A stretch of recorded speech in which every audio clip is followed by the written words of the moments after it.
Okay, so the trick to the furnace in the garage is just make sure that this is plugged in. This goes to the power source.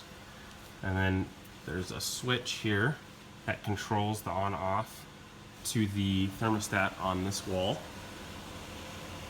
So thermostat, wall, and here's the furnace.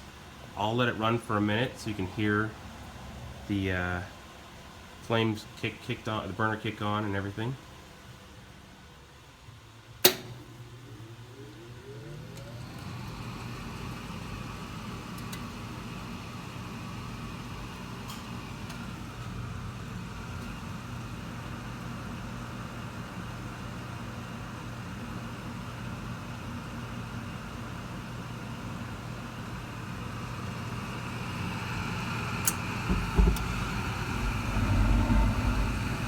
I don't know if you can hear that, but the burner is on now.